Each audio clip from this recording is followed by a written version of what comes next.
The Galactic Consortium had expected Earth's surrender within days. Their fleet of 27 warships darkened the skies above major human cities, weapons aimed downward in silent threat. The aliens called themselves the Vorn, a species that had conquered 17 worlds across 3 star systems. They stood nearly 8 feet tall with scaled skin that rippled with bioluminescent patterns when they spoke. Captain Marcus Rodriguez sat across the negotiation table from the alien commander. As a decorated Marine with 15 years of service, Rodriguez had been chosen to represent humanity in this first formal meeting. The United Nations Security Council watched via encrypted video feed. "Your weapons are primitive. Your defense is inadequate," Commander Drell said, his translator device, converting his clicks and whistles into flat English. "We demand immediate resource access rights to all rare earth minerals and water reserves. Compliance will be rewarded with technological exchange. Resistance will result in targeted elimination of population centers." Rodriguez maintained a neutral expression, and if we choose to defend ourselves. The alien's skin flashed with pulsing blue lights, their equivalent of laughter. "We analyzed your military capabilities. Your species still fights with kinetic weapons and chemical propellants.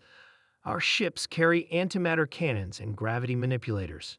"True," Rodriguez nodded. "Though I'm curious, in your conquest of other worlds, did you encounter any species that fought back using unconventional methods?" Drell's head tilted. "Most species recognize inevitable defeat and choose survival. Those who resist are quickly subdued through precision strikes against leadership and infrastructure." Rodriguez leaned forward. "Commander, before we continue these negotiations, I believe there's something you should understand about humans." The conference room fell silent as Rodriguez opened a digital folder on the table. The display projected historical images into the air between them. "This is what we call guerrilla warfare," Rodriguez explained, showing jungle fighters ambushing larger forces. "And this," he continued, "is scorched earth, destroying our own resources rather than letting them fall to invaders."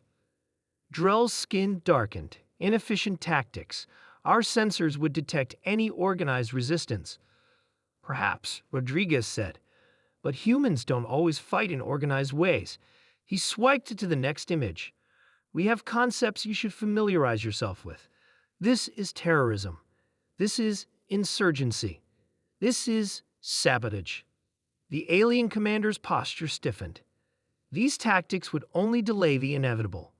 "Possibly, but delay is sometimes all we need." Rodriguez brought up another file. "Here's something interesting. We actually have rules about how we fight wars among ourselves. We call them the Geneva Conventions." The alien's translator took a moment to process the concept. "You have restrictions on combat efficiency. We do. Rules against targeting civilians. Rules against certain weapons. Rules against torture." Rodriguez's voice remained professional, clinical even. "The thing is, Commander, these rules only apply when we fight other humans who follow the same rules." Drell's skin rippled with confusion patterns. "Explain." "Throughout our history, whenever we've faced existential threats to our very survival as a species, these rules have become flexible." Rodriguez swiped through more historical images. "We've developed biological weapons, chemical weapons, nuclear weapons. We've perfected psychological warfare. We've studied how to destroy ecosystems. We know how to poison water supplies in ways that wouldn't be detected for generations." The alien commander's translator remained silent for several moments. "The consortium believes you would surrender to save your cities," Rodriguez continued. "But you should know that humans have a long history of burning our own cities rather than letting them fall to invaders. Moscow, Atlanta, countless others." Rodriguez closed the folder. "What I'm trying to explain, Commander, is that the concept of war crimes exists because humans are capable of such actions, not because we're incapable of them." He stood up and walked to the window, gazing up at the alien ships hovering above. "If you force us into total war, there will be no rules, no surrender, no negotiations. 7 billion humans would rather die fighting than live enslaved. And we would ensure that victory would cost you everything." Drell's skin had faded to a pale gray. "Your species would self-terminate, rather than accept beneficial subjugation?" "No," Rodriguez corrected. We would ensure mutual destruction rather than accept any subjugation. There's a difference. He returned to his seat. Now, shall we discuss a different kind of arrangement? Perhaps trade agreements? Cultural exchange? Scientific collaboration? The alien commander remained silent for nearly a full minute, his skin cycling through various patterns. Finally, he spoke. I must consult with the Consortium Council. Rodriguez nodded. Take all the time you need. We've waited thousands of years to meet other intelligent life. We can wait a bit longer to get the relationship right.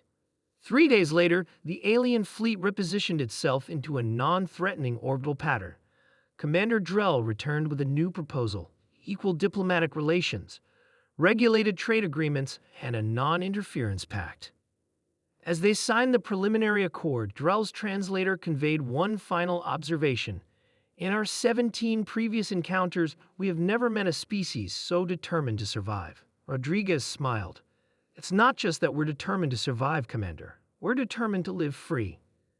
The human negotiator didn't mention that the images he had shown were mostly from human-against-human conflicts, or that modern Earth nations genuinely tried to adhere to international laws of warfare. Some things were better left for the aliens to discover during cultural exchange programs, long after their warships had returned home.